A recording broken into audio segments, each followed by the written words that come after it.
En termes de plateau et de densité, on peut guère espérer mieux, sachant que chez les hommes, il y a 5 perchistes qui ont un record à plus de 5,90 m. Le moins bon, si on peut dire le moins bon, a un record à plus de 5,80 m.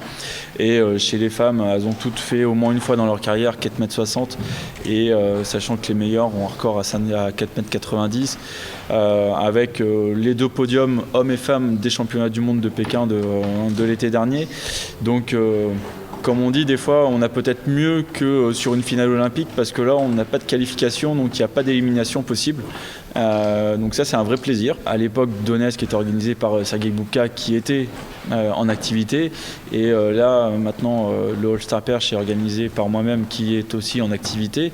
Et puis, c'était aussi pour ne pas faire oublier que la perche peut avoir un des meilleurs meetings mondiaux avec une vraie prestation. Je n'ai pas choisi cette date par hasard parce que c'est une période qui, contrairement au meeting de Clermont du Capital Perche que l'on faisait avant en début de saison, c'est une période où je sais que je suis capable de sauter très haut.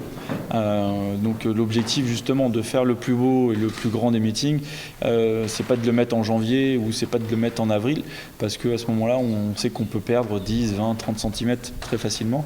Là c'est concrètement une période où je serai à 4 semaines des championnats du monde. J'aurai déjà des compétitions dans les jambes, donc j'aurai certainement beaucoup de réglages.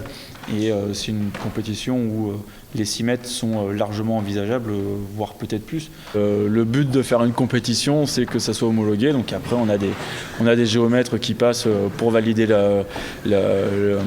les pistes et surtout qu'il n'y a pas de descente ou de montée. Et après, tout le matériel qui est utilisé est du matériel certifié par l'IDOSAF. Donc là-dessus, il n'y a aucune crainte. S'il y a record du monde, il sera validé.